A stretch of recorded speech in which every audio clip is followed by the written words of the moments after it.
The Holy Gospel according to Luke, the 5th chapter. Glory to you, O Lord. Once while Jesus was standing beside the lake of Gennesaret, and the crowd was pressing in on him to hear the word of God, he saw 2 boats there at the shore of the lake. The fishermen had gone out of them and were washing their nets. Jesus got into one of the boats, the one belonging to Simon, and asked him to put out a little way from the shore. Then Jesus sat down and taught the crowds from the boat. When he had finished speaking, he said to Simon, "Put out into the deep water and let down your nets for a catch." Simon answered, "Master, we have worked all night long, but have caught nothing. Yet, if you say so, I will let down the nets." When they had done this, they caught so many fish that their nets were beginning to break. So they signaled their partners in the other boat to come and help them, and they came and filled both boats so that they began to sink. But when Simon Peter saw it, he fell down at Jesus' knees, saying, "Go away from me, Lord, for I am a sinful man." For he and all who were with him were amazed at the catch of fish that they had taken. And so also were James and John, sons of Zebedee, who were partners with Simon. Then Jesus said to Simon, "Do not be afraid. From now on, you will be catching people." When they had brought their boats to shore, they left everything and followed Jesus. The Gospel of the Lord. Praise to you, O Christ.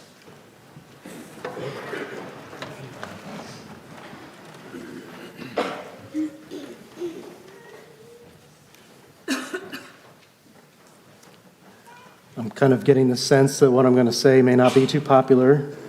I'm not rooting for the Eagles, don't worry. I was going to say that I've never been too much into fishing.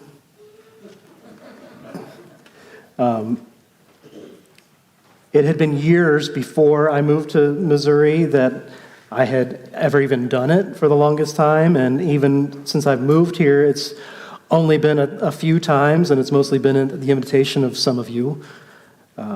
So as our family started to go camping more often, the kids started asking about fishing. They would see people on the shore of the lake fishing while we were there, as we were walking along the water or swimming at the beach, and so they would start to ask, "When can we go fishing? Can we go?" And I would say, "Yeah, but we literally have no fishing equipment. I don't have a pole or anything." That didn't deter them, of course, from the questions. So finally, after one camping trip, we got home, and I called my dad, and I said, "Do you happen to have any extra fishing gear that I can have so that we can take the kids fishing?" And my dad said, "Do I? I have been waiting for this day since they've been born." So the next time we get together, out of the trunk comes each kid's own tackle box with their names on it, their own poles that they can have, full of, bait and hooks and all that stuff. And he even brought my old tackle box, blew the dust off of it, and brought me a couple poles to go with it. I think he's always had this dream of somebody wanting to go fishing with him. He just never got it with me. Like I said, he tried to get me to enjoy fishing and go with him more. I think I've told you this story. When I was growing up, he did the same for me. I had my own tackle box, I had my own pole, and I had my own vest with 100 pockets. I thought it was for candy. Many an evening or a weekend, he would take me out to some little pond or lake and try and teach me the tricks and the techniques that he knew. And in a way, it worked. I ended up catching a lot of things: sticks, plants, logs under the surface of the water, tree branches hanging above me. I caught a turtle one time. We didn't know what to do with that. And every now and then, even a fish. I think the thing about it was that I just didn't get it. because we would sit around for what seemed like hours and hours, usually in silence because we didn't want to scare the fish, he'd say, and either casting and reeling in, or if we really wanted to be super exciting, sitting and watching the red and white thing, waiting for it to move. That was exciting. And like I said, every now and then, it would work. We would catch something, and I would get excited, right? I'd reel the fish in, and I'd make my dad get it off the hook because I wasn't going to touch it. And, we'd admire it. We might measure it to say how big it was, and it was always this big. And we maybe even take a picture of it before we throw it back in the water. We'd throw it back in the water. I think that's what sealed the deal for me. I didn't understand. We spent all of this time and effort to catch the thing, and now we're throwing it back. I mean, I admit I was not itching to get my hands on it and rip it apart and clean it and cook it or anything like that, but I just thought maybe there was something more to what we were doing. And now I'm sure I'm going to get a whole plethora of invitations because I sound like so much fun to go fishing with. But I tell that story because I think you need to know that about me as I've thought through this gospel story today. Because there's some details in this gospel story that always catch my attention. And in particular, there are a lot of them, but one of them is when Jesus says, "Do not be afraid. From now on, you will be catching people." Well, right off the bat, that's a troubling metaphor for me, right on the surface. Because as I think about it, fishing is typically about trying to trick the fish, right? I mean, you can go snagging, which is more of a surprise attack, but if you use a lure, we call it that because you're trying to lure them out of their own habitat and drag them into yours, into ours. Or we want to think that spinnerbait or that fake minnow is enticing enough to trick them into taking a bite, or that stink bait spray is, sure makes the fish giddy apparently, or, we go as far to hide a hook in a worm or a minnow or whatever else to surprise the fish, right? To surprise them when they think they're just having a snack. Now, I am not against fishing at all. It's just that when I hear that phrase or think about fishing for people, the first thing that comes to mind is that it feels like we're trying to trick the other person or lure them into something they're not expecting and certainly don't want to be a part of. I mean, I think the fish really wants to stay on its side of the water, right? Or then what happens when you do catch a person? Do you take a picture of them and say, "Look what I did"? And then do you throw them back in, or do you just leave them behind laying on the side of the lake and walk away like Jesus' disciples did? Or are we going to cook them up and chew them up and have them for dinner? I mean, either any of those things don't sound really good for the person that's being caught, right? But as I was saying, I think that's my own baggage with this topic. I don't think Jesus is telling his disciples that they need to go out and trick people into believing and into following or anything, luring them into something they don't want to do. I think Jesus just knew who he was dealing with and knew what kind of a metaphor or image that they would understand and be drawn to. And obviously it worked, because Jesus' invitation was so compelling to them that they left everything and followed him. They left behind their boats, their nets, a giant miraculous haul of fish that had just been dragged to shore. They left behind their families, left behind their livelihoods in order to become a disciple of Jesus. The problem I see with this story, or the thing that I have to keep reminding myself of, is that the story is not about the fish. So think about where we are. We're still in this season of Epiphany.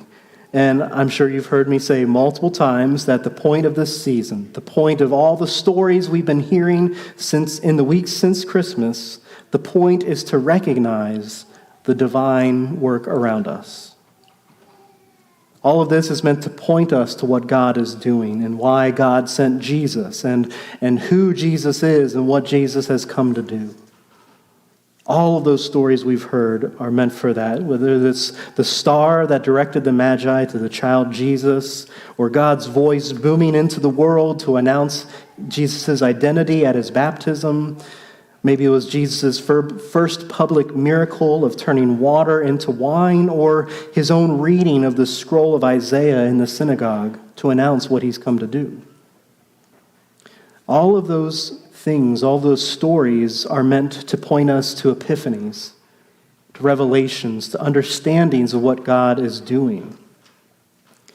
All of those things are amazing and incredible experiences, but I think we need to not be distracted by those stories and instead look at this other underlying question.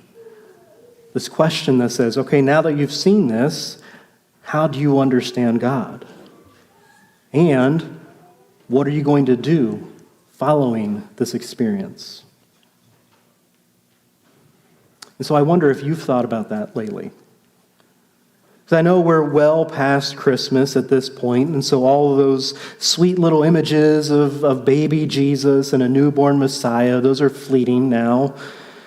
And it feels like the world is in utter chaos around us at the moment, but in the midst of all of this and the time we're in, we're called to think for ourselves, what does God's identity mean for me and for us?